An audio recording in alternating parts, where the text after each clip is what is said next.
Good day and welcome to the Vistra Corp First Quarter 2026 Results Conference Call. All participants will be in the listen-only mode. Should you need assistance, please signal a conference specialist by pressing the star key followed by 0. After today's presentation, there will be an opportunity to ask questions. To ask a question, you may press star then 1 on a touch-tone phone. To withdraw your question, please press star then 2. Please note, this event is being recorded. I would now like to turn the conference over to Eric Misek. Please go ahead. Good morning, and thank you for joining Vistra's investor webcast discussing our first quarter 2026 results. Our discussion today is being broadcast live from the investor relations section of our website at www.vistracorp.com. There you can also find copies of today's investor presentation and earnings release.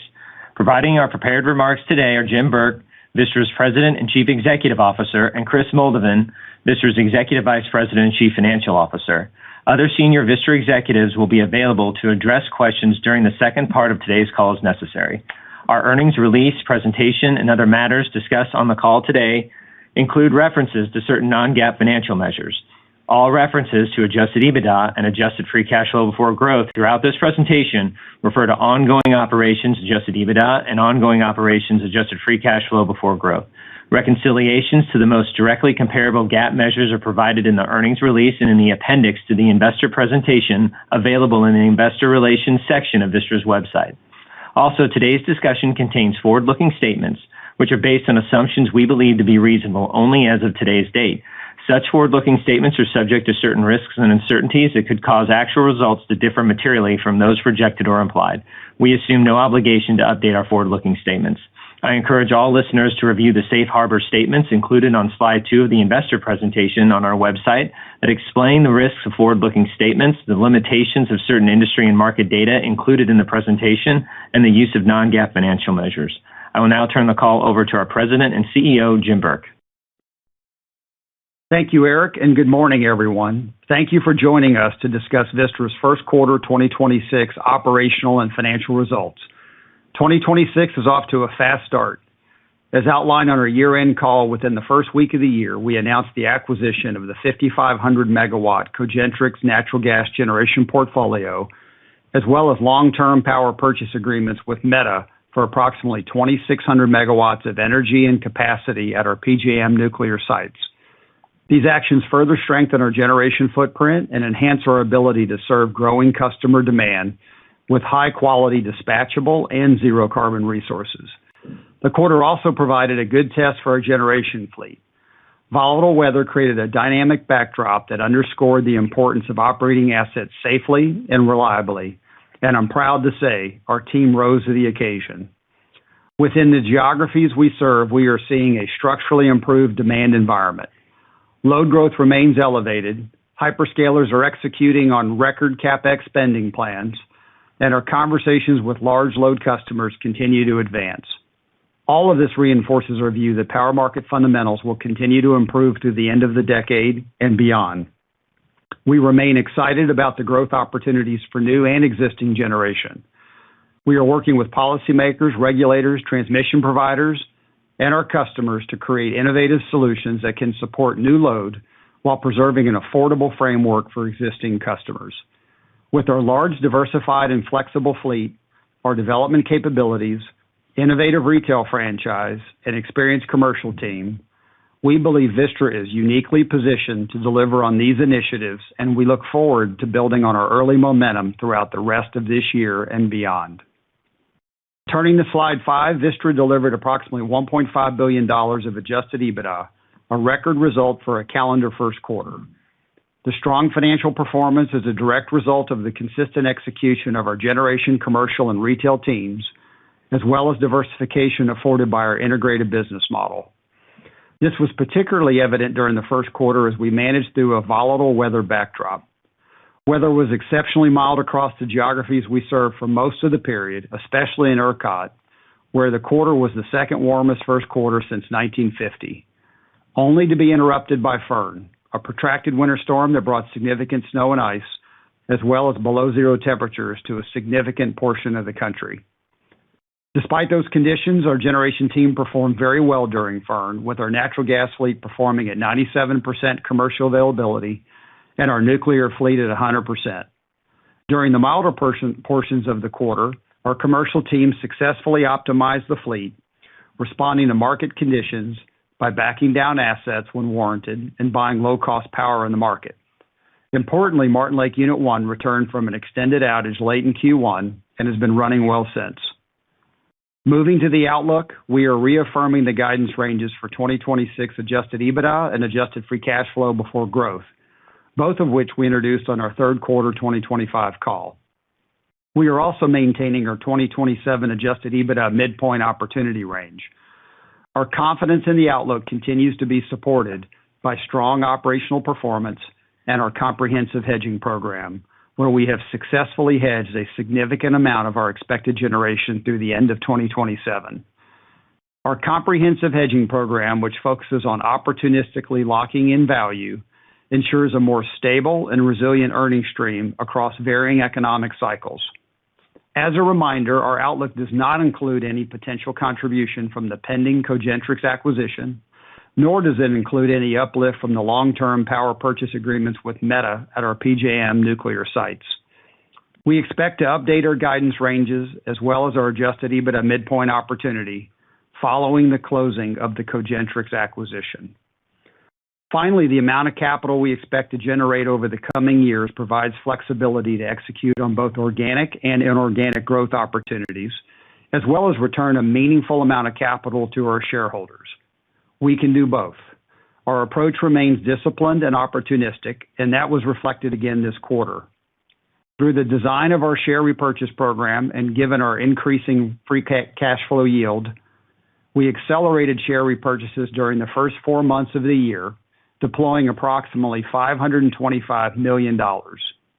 Combined with our first quarter dividend of approximately $75 million, we have already returned approximately $600 million to our shareholders this year.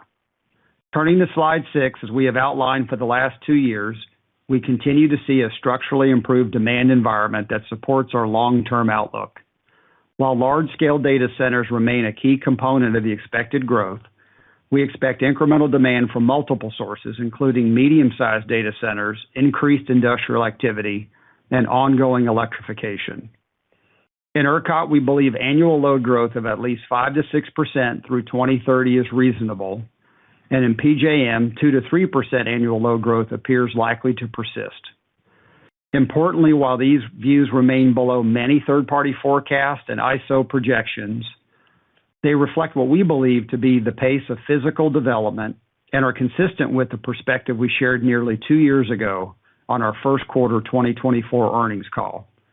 While there are large interconnect queues in our major markets for both load and generation, we believe our estimates to be realistic load growth forecasts that reinforce that competitive markets are ready to meet the coming demand.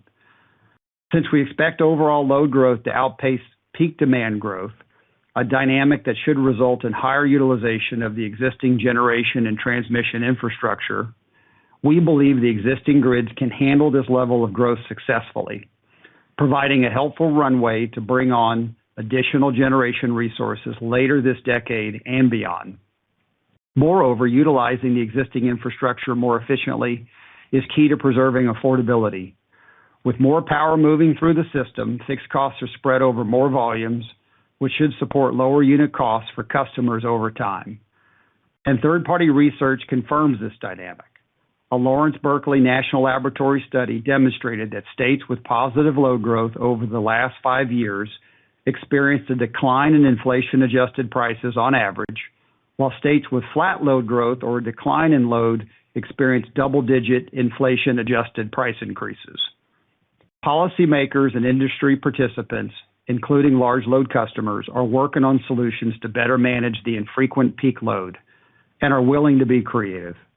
At Vistra, we remain focused on developing these solutions, including through the deployment of demand response capabilities or through distributed generation technologies, as they could enable a faster time to power while awaiting a grid connection and help manage through super peak hours during the year, all while enhancing reliability and affordability. In summary, the load growth is real and is actualizing, and that creates meaningful opportunities for Vistra to support all its customers, from residential to commercial and industrial, including data centers.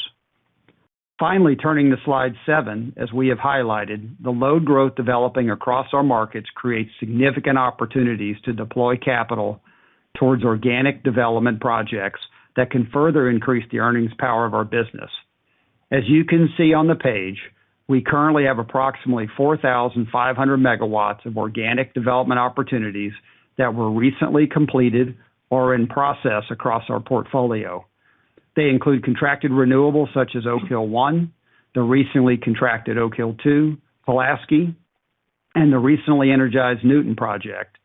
High return thermal additions such as our coal to gas conversions at Coleto Creek and Miami Fort, Texas gas expansions including gas plant augmentations and our Permian new build gas units, and longer lead time projects such as the PJM nuclear uprates supported by our long-term power purchase agreements with Meta. These projects represent cost-effective and efficient ways to achieve incremental capacity, with the majority expected to be online by 2028. At the same time, the development opportunity set is not limited to the projects shown here. The team remains hard at work advancing multiple additional gigawatts of opportunities across the generation spectrum. Uprates will continue to play an important role, and we see the opportunity for more than 200 megawatts at Comanche Peak and approximately 300 additional megawatts at our PJM gas sites. We see numerous development opportunities at existing coal and gas sites that provide options for meaningful contracts for existing capacity, as well as capacity additions with favorable speed and cost profiles relative to greenfield projects. As we advance these projects, the team will look for ways to partner on these investments through long-term power purchase agreements with creditworthy customers. Now I'll turn it over to Chris to discuss our more recent financial results, outlook, and capital allocation. Chris? Thank you, Jim. Turning to slide 9, Vistra delivered $1,494 million in adjusted EBITDA for the first quarter of 2026, up approximately 20% from the same quarter last year and up nearly 85% from Q1 2024. Generation, which delivered $1,426 million of adjusted EBITDA in the quarter, benefited from strong realized revenue across the fleet, higher capacity revenues in PJM, and the contribution from the assets we acquired in late 2025 from Lotus. Retail, which delivered $68 million of adjusted EBITDA in the quarter, continues to benefit from strong counts and margins, partially offsetting extremely mild weather in ERCOT. It is important to note that we expected a year-over-year decline in the first quarter results for retail, and we continue to project retail's full-year performance to moderate from the record result last year. However, retail remains on track to achieve its medium-term adjusted EBITDA target this year. Turning to slide 10, we are reaffirming both our 2026 guidance ranges and maintaining our 2027 adjusted EBITDA midpoint opportunity range. Our confidence in our outlook and cash generation is supported by our comprehensive hedging program, the long-term power purchase agreements we have executed, and the downside protection of the nuclear PTC, resulting in a highly hedged position in 2026 and 2027. As Jim stated earlier, our financial guidance excludes any potential impacts from the pending acquisition of Cogentrix and the long-term power purchase agreements at our PJM nuclear sites with Meta. Cogentrix is on track to close in the second half of this year, and we plan to update our guidance ranges and 2027 midpoint opportunity range thereafter. Importantly, we see multiple additional opportunities to further expand and stabilize our earnings potential. Customer engagement remains strong, and we are confident in our ability to create value and drive stronger financial results. Our near-term priorities include approximately 3.2 gigawatts of nuclear capacity at Beaver Valley and Comanche Peak that can be contracted on a long-term basis, and ongoing opportunities with customers with respect to our existing gas plants as well as potential new construction. Finally, turning to slide 11, based on our outlook, we still have line of sight to more than $10 billion of cash generation over 2026 and 2027. After allocating approximately $3 billion to our equity holders through share repurchases and common and preferred dividends in 2026 and 2027, and approximately $4 billion towards accretive growth investments, including the Cogentrix acquisition, the development of the Permian gas units, the PJM nuclear uprates supported by PPAs with Meta, and the development of Oak Hill 2 supported by a PPA with a large investment-grade counterparty. We continue to expect to have approximately $3 billion of additional capital available to allocate through year-end 2027. As always, we will be disciplined in how we allocate this remaining capital, balancing return of capital to our shareholders, further strengthening our balance sheet, and strategically investing in attractive organic and inorganic growth. Our share repurchase program continues to create significant value. Since initiating the program in November 2021, we have retired approximately 169 million shares at an average cost of approximately $37 per share. We currently have approximately $1.475 billion of share repurchase authorization remaining. Pursuant to the opportunistic design of our 10b5-1 plan, our repurchase activity was accelerated in the first 4 months of the year as our free cash flow yield increased. We will evaluate our share repurchase authorization and availability throughout the year with the option to continue to accelerate share repurchases should market conditions warrant. Turning to the balance sheet, during the quarter, we received an upgrade of our corporate issuer rating to investment grade from Fitch Ratings. Combined with the upgrade from S&P Global Ratings late last year, we have now achieved investment grade ratings from 2 rating agencies. We are pleased to see the recognition of our efforts to increase our earnings power, de-risk our business model, and execute on our disciplined capital allocation plan. With this milestone, the fallaway provisions in our senior secured debt agreements were triggered, releasing the liens on our assets under those documents. Achieving investment-grade ratings positions the company well to maintain financial flexibility and support long-term value creation. We will continue to target leverage metrics consistent with solid investment-grade credit ratings.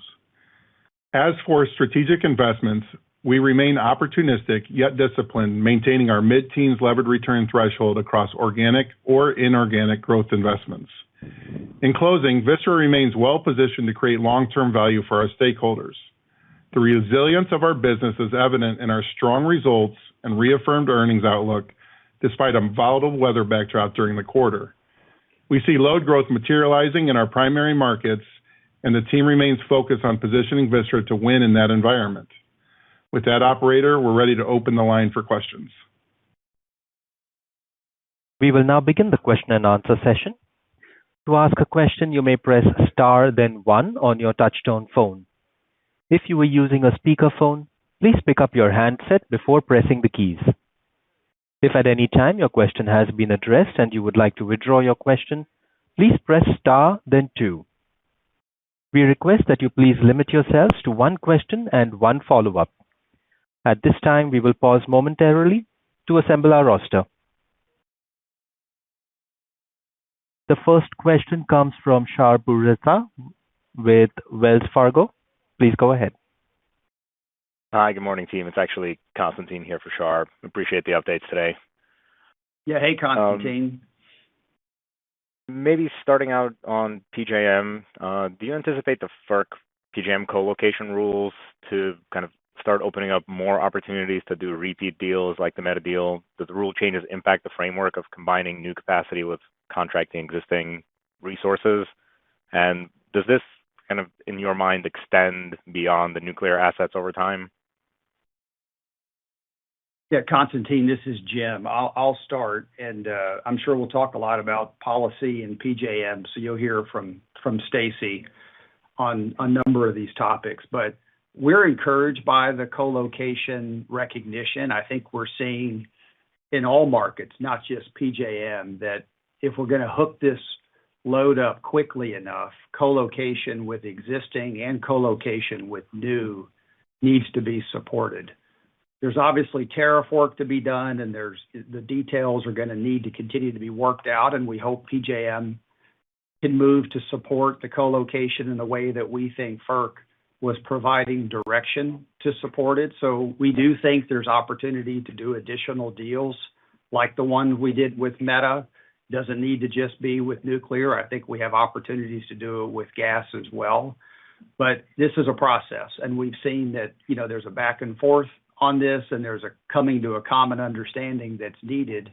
And so I can't say it's going to be quick or simple, but we're optimistic that the logic around co-location continues to get more and more support. And then it's just a matter of making sure we've got the avenues to be able to execute on it. Now, I'm going to ask Stacy to share her perspective. Yeah, thanks, Jim. FERC's co-location order in December made it very clear that co-location is something that PJM must support. And so the filings are now just trying to sort through what the rules of the road are, and we do expect FERC to be motivated to act quickly on that. We've seen them recently, order some pretty short timelines for PJM to respond to that order with compliance filings, and so we do think FERC is very focused on clarifying the rules of the road. And in the meantime, customers continue to explore co-location with us at both gas and nuclear sites. And so those contracting discussions can continue in parallel while the rules are clarified. And we think that has to be part of the solution for meeting this demand, because there is a speed to power advantage while, additional resources take longer to come on the grid. That's really helpful. Thanks for that. And maybe shifting to ERCOT, obviously milder weather here in the quarter. Does that shift any of the expectations, and are you thinking of any offsets around 26, kind of just within the current guidance ranges, and maybe extending that to your views on the moving forwards in ERCOT? Is there a degree of load expectations shifting, energy storage impacts, any color that you can provide? Yeah, Constantine, what was noted, I think, in many external reports was just how mild this first quarter was, and we noted that. Fortunately, one of the benefits of our business is a highly diversified business, both generation and retail. So we saw some offsets. That's why we had a good quarter. So retail bore the brunt of some of the mild weather for this particular quarter, but the rest of the business, particularly generation, had a good quarter. And I expect to see that integrated model continuing to be a strength for Vistra. So we don't feel the need to necessarily have offsets. Obviously, we'd always like to outperform. So you'd like to have the full performance of generation and retail all the time. But when you do see these offsets like this happen, that's why our model is designed the way it is. So I actually feel really good about how the integrated model performed. The second question, which is the ERCOT forwards, obviously we've seen ERCOT forwards come off. We didn't see much weather as a function of what we just discussed. I think that tends to read through to some of the future periods. I think the concern about the pace of load getting hooked up, because there's a big discussion, obviously, about the batch process and how long is it going to take to get through the approval process. So I think there's a bit of a, sort of a perspective at the moment of how quickly will the load come.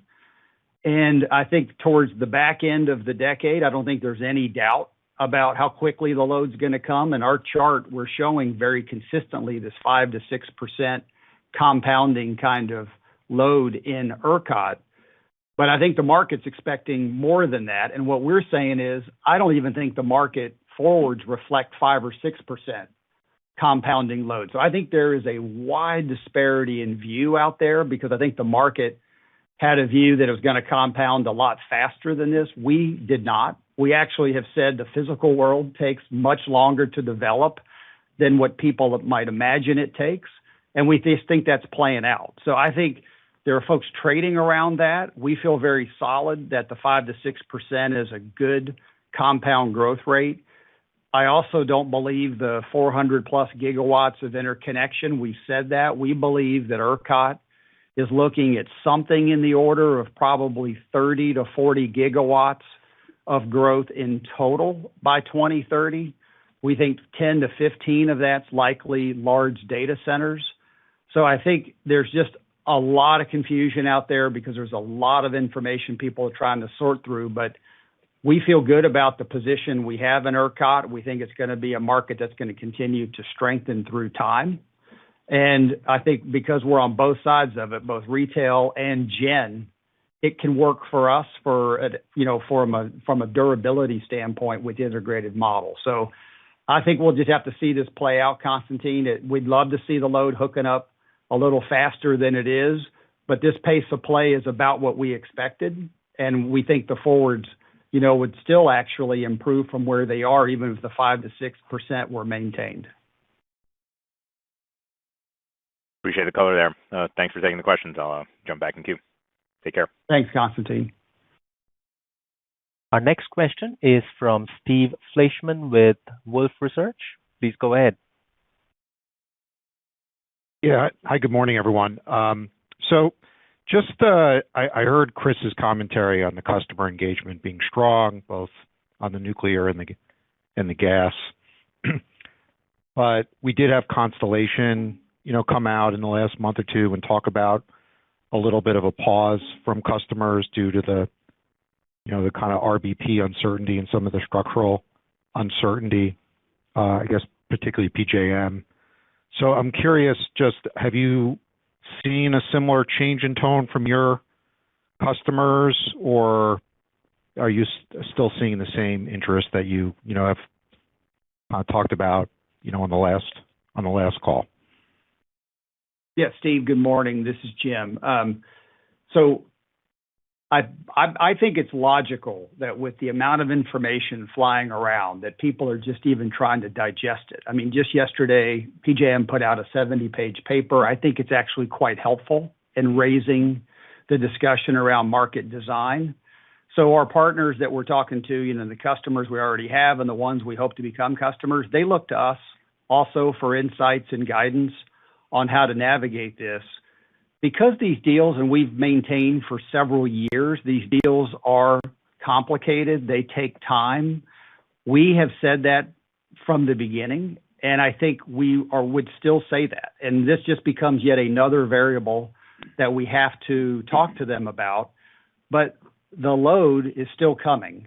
And the question really is going to be, when is there enough clarity on some of these that they feel confident it's time to go? And they have real questions. For instance, in PJM, how does participating in an RBP help or not with speed to market? Does connect and manage come into play? What does that look like? Some of those are unknowns, but they know they can't wait for clarity either. So our discussions are going in parallel. They're consistent. The activity level has remained as high as we've ever seen in this. So I don't see a change there. We'd all want clarity. They want clarity, and we're all going to work hard to get it. But, Steve, I think the pace of play on this is where we expected it to be, and we're comfortable with where it is. But from a competitive markets person, I want the competitive markets to get as much of the opportunity to serve these customers as anybody. So we're eager to get on with any and all clarity. And I think that's how the customers feel too. But the pace of play is where we expected, and it's still strong. And Stacey, anything you'd like to add to that?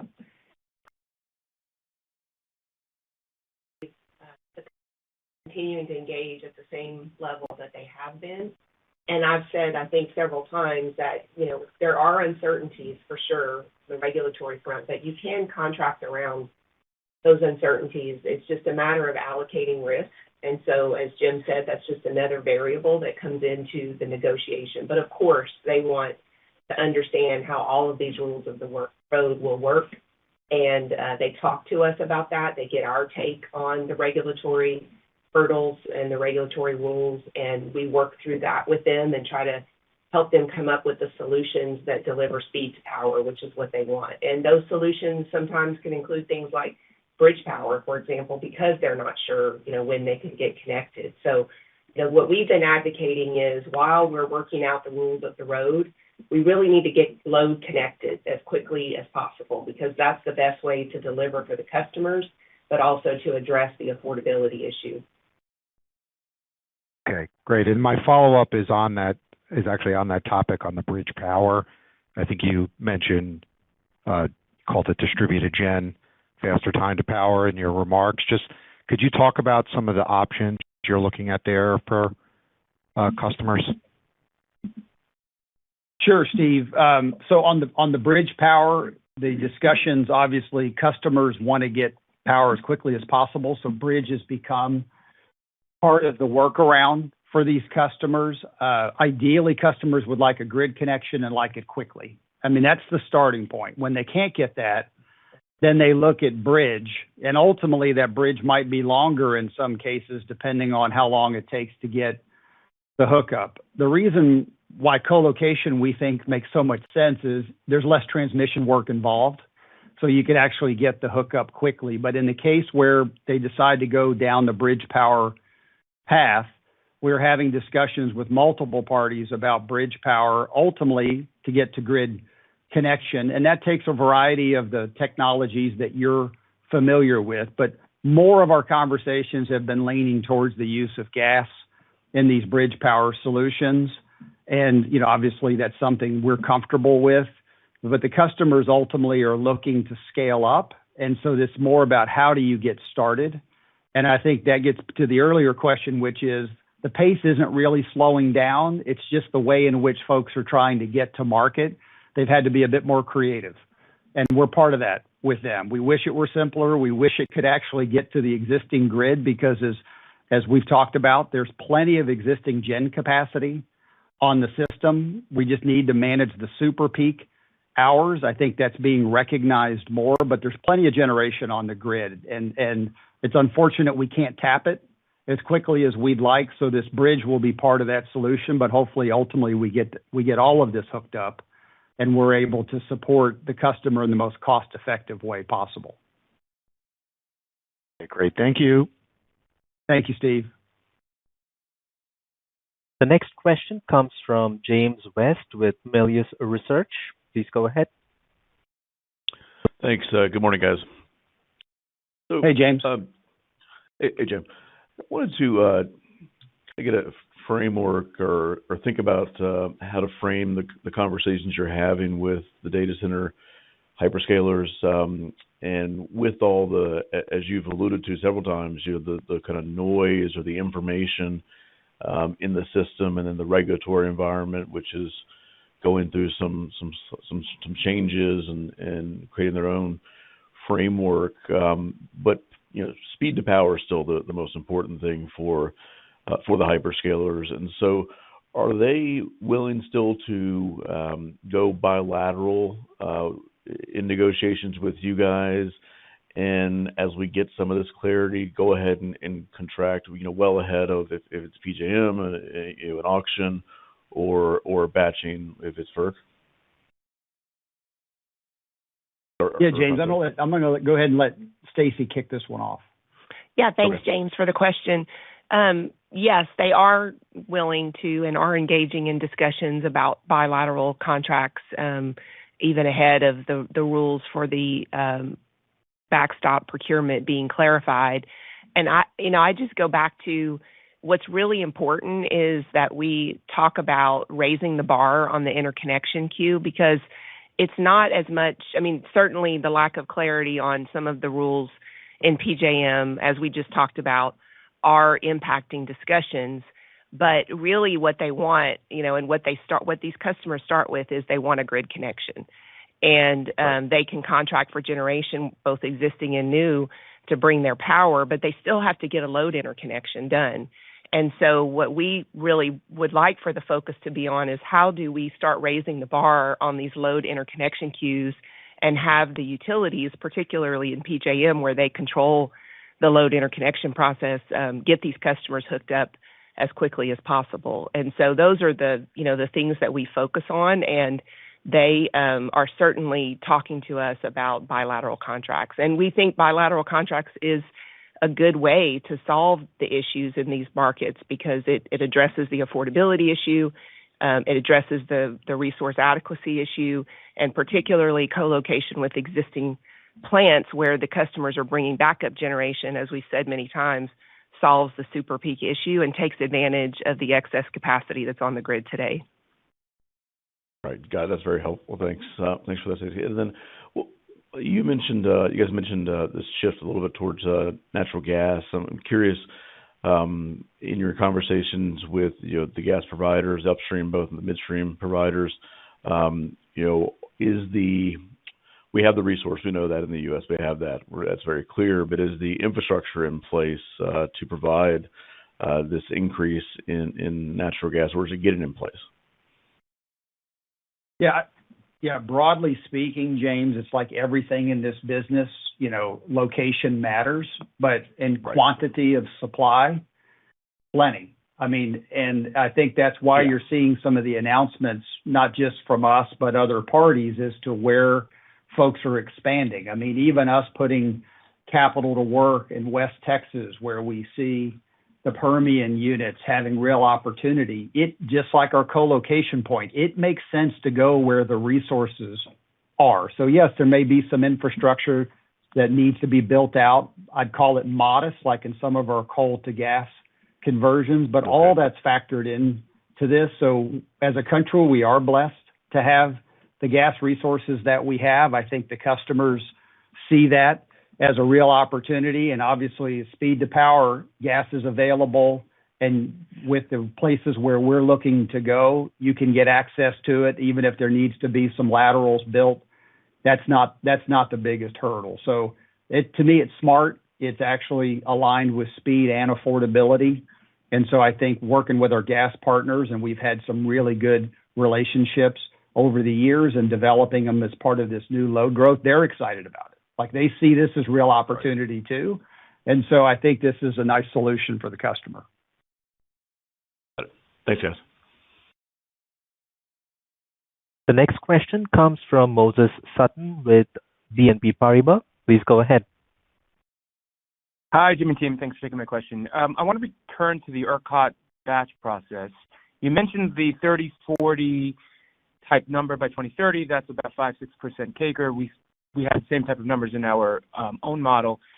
Do you expect all or most of that comes through in batch zero? It seems a bit opaque. That has 145 gigawatts in there.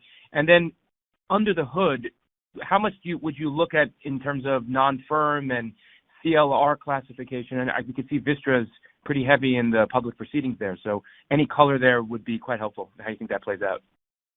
Yeah, Moses, let me start. I think part of the challenge here, and this is something that is a positive about competitive markets, but could also be a challenge with competitive markets, is the bar is really low to get into the load queue, and it's low to get into the generation queue. And the resources to study this, both at the utilities as well as at ERCOT, there is ultimately a constraint. And the question before us, I think, is what's real? And we're trying to give a view as to what's real. We wish the bar were higher for both of the queues, but particularly now the load queue, because I think what we run the risk of is that a bunch of projects get allocated some level of transmission, but they're not real and they're not going to move as fast as the projects that are ready and are real.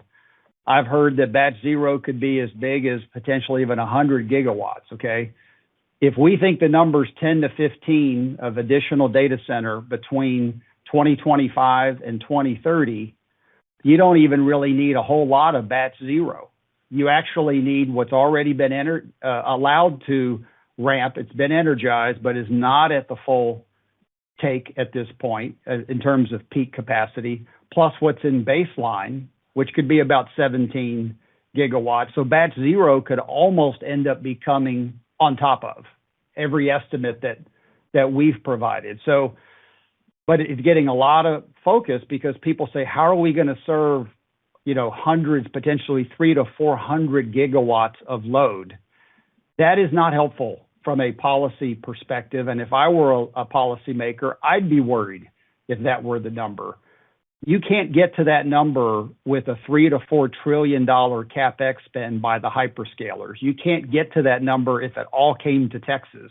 And we think Texas is going to get more than its fair share, but it's not all coming to Texas. So in my view, and where we've been trying to inform policymakers, is we've been pushing that the world gets simpler if the commitments to be real move up. And we're still advocating for that. And I think that would speed up the load that's real. And I think it would also address some of these affordability and reliability concerns. So Batch zero is interesting. We'll see where it goes, but most of the numbers that we're sharing with you don't even really require a lot coming to fruition as energized load by 2030. Now, we hope it comes, but there's already a lot that's being processed and will continue to be energized. Incredibly helpful. And I guess some of the parallel questions on PJM, with the behind-the-meter comments you made, how big, you mentioned connect and manage, how big do you think it can actually be? Do you think the majority is headed that way? Is that going to be more of an Ohio story, Virginia? Yeah. Any thoughts you can give on connect and manage beyond high level? Yeah, you've actually, and we should probably have a bigger discussion offline, Moses, because I think the policy paper yesterday, which I mentioned already, I thought was incredibly helpful. It raises the level of discussion to where I think we ultimately should go, which is different products will probably have different attributes. Some products might actually be firm from a capacity standpoint. Some may not be. That could be a cheaper product. That could be one that gets you connected sooner. And that's ultimately a customer choice. And where I'd like to see the conversation go is where load-serving entities such as Vistra are actually looking at these as products that they're offering to their customers, and customers are opting in to the product that provides the attributes they're looking for. That could cover capacity, that could cover energy. I realize I'm moving forward in that discussion from white paper to recommendation, but I think where we're having trouble right now is we have a central body that's trying to make product choices for everybody and where to set that bar. And I think the hyperscalers are learning the opportunities to be flexible. You've seen some hyperscalers really lean into that with a lot of public announcements. We were part of announcements with Emerald AI about their tools to be more flexible, and they're doing some pilots in Silicon Valley with NVIDIA that I think will be very interesting from a demonstration of this capability. So I do think the world, as we look at trade-offs, is starting to become more accepting of some level of flexibility in order to get speed. How soon does that materialize? I can't say, and at what price, because the question is, where does an RBP clear, and what does it cost to be firm versus potentially be connect and manage? I don't think we have those details yet. I think that's something we're very active in, but I think it's too early to call it. And I think customers, because they have choices as to where to go, they can decide which markets to go into, which states obviously to go into. We serve a lot of them, so we hope to serve them in one of our markets, but I don't think we can give you a prediction of how much would be flexible and how much would be firm. And Stacey, I'd welcome any feedback on this. Yeah, thanks, Jim. I would just add that, as Jim noted, the customers are willing to be flexible. And in some ways, the rules, especially in PJM, actually need to catch up to the customer, because the customers just want to know what those rules are so they can make decisions about, do they bring backup gen, how much do they bring, when are they going to have to turn it on. And so connect and manage, as an example, is behind, from a process standpoint, the backstop procurement. And what PJM, I think, is hearing from customers and other stakeholders, and they're acknowledging this in the stakeholder meetings, is that really those two things have to go together, the backstop procurement and connect and manage, because customers will make decisions about how much generation they contract with when they understand what it means for their flexibility criteria. And I think PJM is trying to be responsive to that and potentially accelerating some of the connect and manage rulemaking, but we'll see how that plays out. In ERCOT, for example, we are starting to get more clarity around what the flexibility rules are. Some of the net metering arrangements that have been approved have now set some of those rules. And so as the rules are set, I think the customers, to Jim's point, will adopt the products that match what the, availability of those products are. And so I just think the regulatory process in some ways needs to actually catch up with the customer willingness to be flexible so that they can get connected. But again, it kind of, we're maybe beating a dead horse on this, but again, it goes back to, but can they get connected and when? And if they can, I think you'll see them be very creative around these flexibility solutions. Super helpful. Thank you both. Thank you. The next question is from David Arcaro with Morgan Stanley. Please go ahead. Hey, thanks so much. Good morning. Hey, David.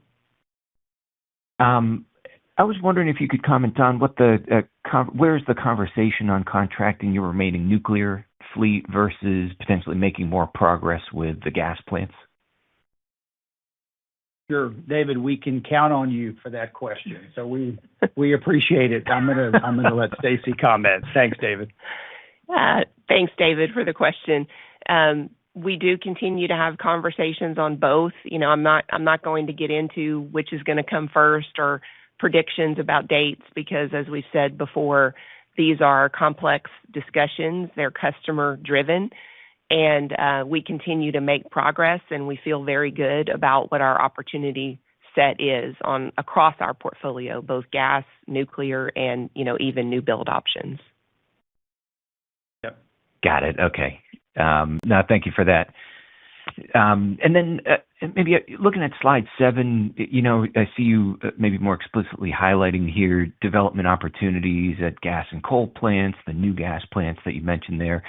Just curious, are you kind of intentionally moving more toward a new build strategy or looking more at hybrid offerings, combining new megawatts and existing gen as you're progressing these contracting conversations?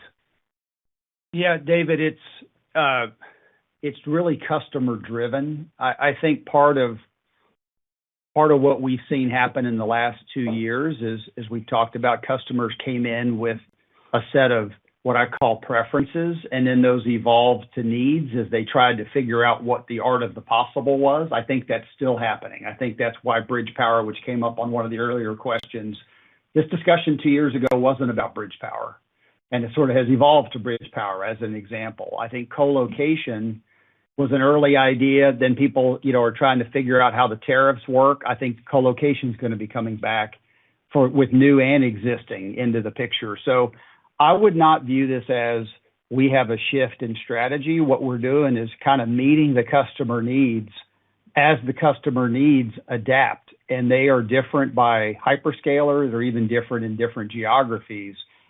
I think this 4,500 megawatts was as much a reminder to ourselves as it was to the market that we are developing a fair amount of assets, but not because we started off with just the intention of let's go develop a lot of assets. We have to steward the shareholders' capital.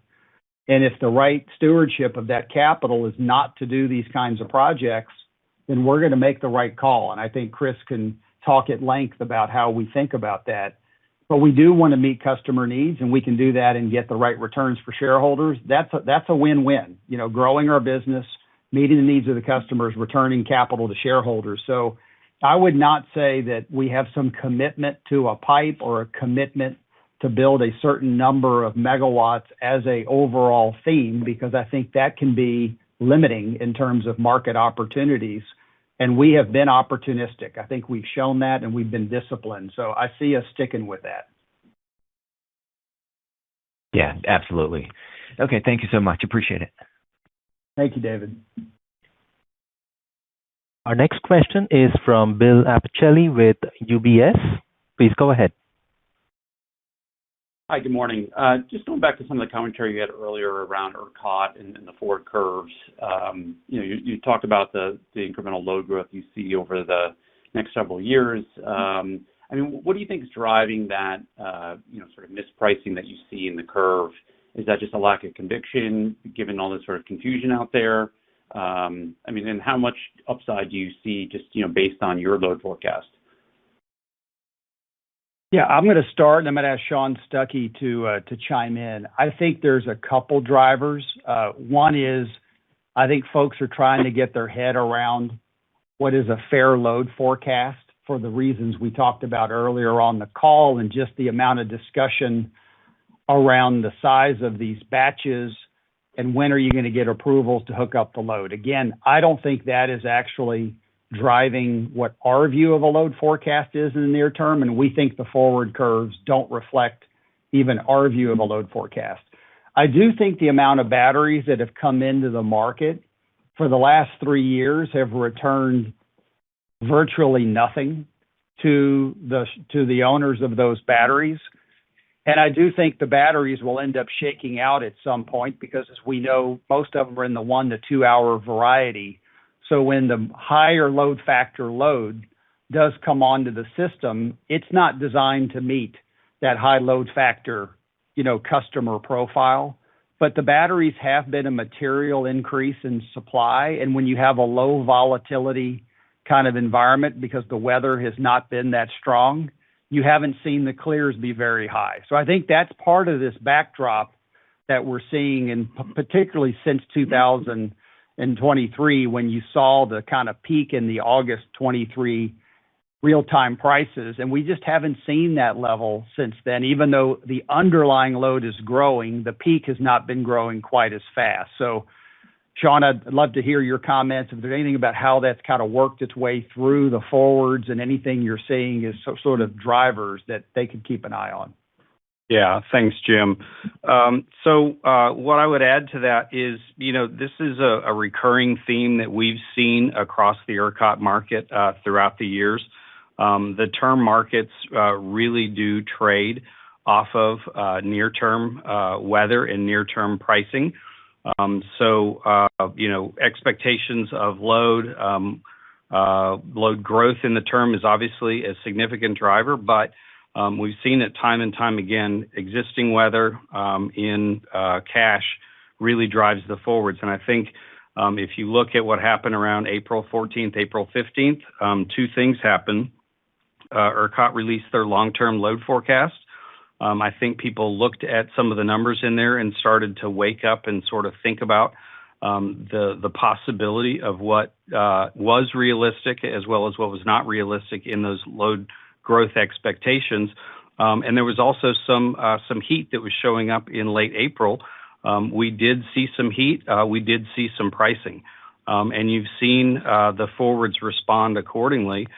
You saw both summer and winter prices move up fairly materially. And I think that has been a recurring theme over time, and we expect that to continue. So I think it's kind of more of the same. Thank you, Sean. Okay, that's very helpful. Thank you. And then just one quick follow-up. When you guys are talking about the gas bridge power, I mean, is that generally aeroderivatives? Is that what you're looking at there?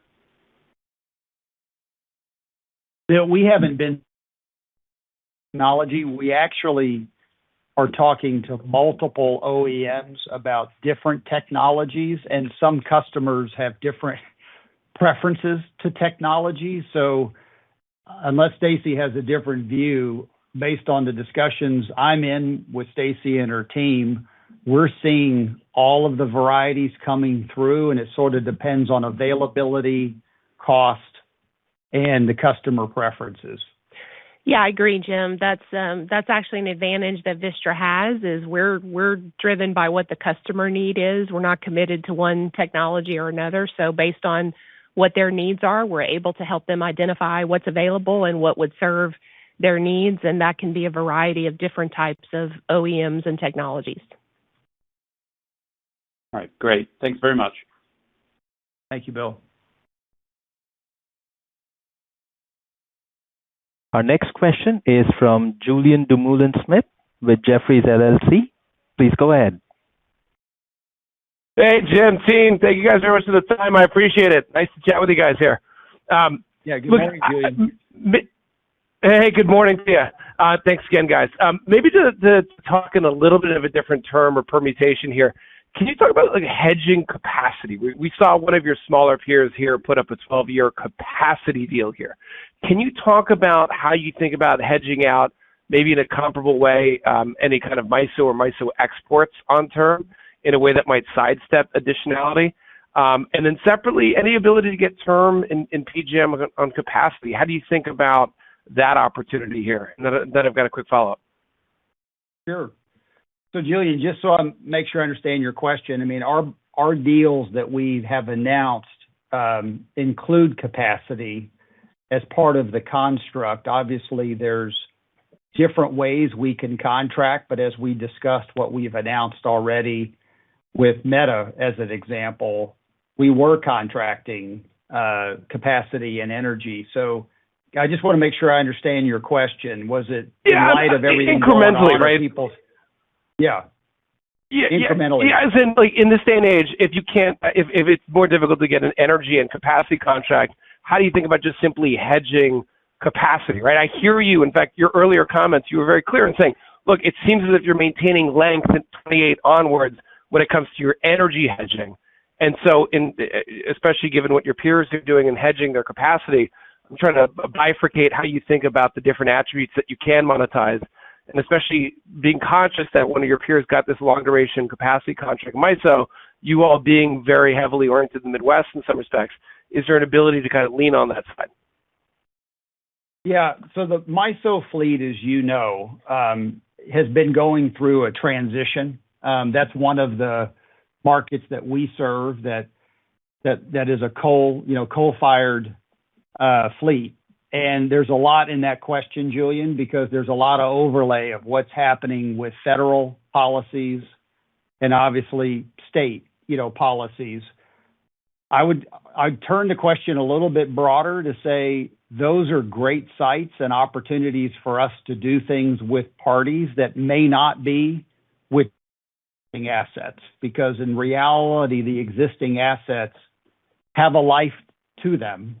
There's a debate about just how much more life is there, but it's not the same as the nuclear fleet. So I think you're going to see the development opportunities come to pass for us. And as we noted in our slides, we have hundreds of thousands of acres and 70 sites, but it's still going to be customer driven. So I don't view MISO at the moment as we have an asset that's there. Can I go get a 12-year contract off of it? I don't know that that's going to be the right match for that type of asset. But I do think those sites have real opportunity for us to do things for customers that are probably going to be a little bit more organic and take the redevelopment of the site into consideration. And Jim, since you bring it up that way, I mean, you all have been pretty instrumental in Illinois in talking about storage. I haven't heard you talk much about it today in the context of additional capacity. How do you think about leading the charge on that front, whether it's in Illinois in response to both the backstop and or the state's mandates, or frankly across the footprint? I mean, complementing with storage would seem like a ripe conversation for you guys in particular, but you haven't emphasized it here today, notably. Yeah, well, that is probably because, Julian, the way we, again, think about our business is we start with a customer and what does the customer need look like. Batteries have different roles to play. Obviously, batteries on sites that might support data centers play a different role than just putting a wholesale battery out onto the system and hoping that it gets a fair capacity payment and maybe a spark or some sort of spread. And we've seen in ERCOT, that's been a difficult proposition. So when you look at the cost of these batteries, they have not come down in price as much as people might think. Obviously, there's ITC challenges if it's not, more domestic in origin. But we don't see from our math that batteries inherently have a better IRR opportunity than some of the other dispatchable options. But again, we're going to be customer driven in the way we think about this. And so there will be customers that prefer batteries. If that's part of the additionality for them, that's important. If the grid operators from an ELCC give credit for that, or that helps with the flexibility requirement that they may have as part of their load ramp, then batteries will come into the picture. But I would tell you that simply the battery strategy as a wholesale product in the market, I would say have debatable returns unless you can get a really long contract with an off-taker for it and reduce your market exposure. Yep, hence my first question either. But I'll leave it there. Thank you guys very much for the time this morning. Appreciate it. Best of luck. Yeah. Thanks, Julian. Thank you. This concludes our question and answer session. I would like to turn the conference back over to Jim Burke for any closing remarks. Yeah, I just want to thank everybody for joining. I think you can tell based on this call, it's a very busy time, but it's also incredibly exciting for Vistra. And we're going to provide you updates as we continue to execute on this strategy. It's also an important moment for all of us in the industry. And I think a lot of policy discussion is occurring, and Vistra is going to do its part to make sure that we're part of that and that we deliver reliably and affordably I want to thank our team for their service to our customers and to our communities. And I want to thank our shareholders for their interest in Vistra, and we look forward to seeing you in person soon. Have a great rest of your day. The conference has now concluded. Thank you for attending today's presentation. You may now disconnect.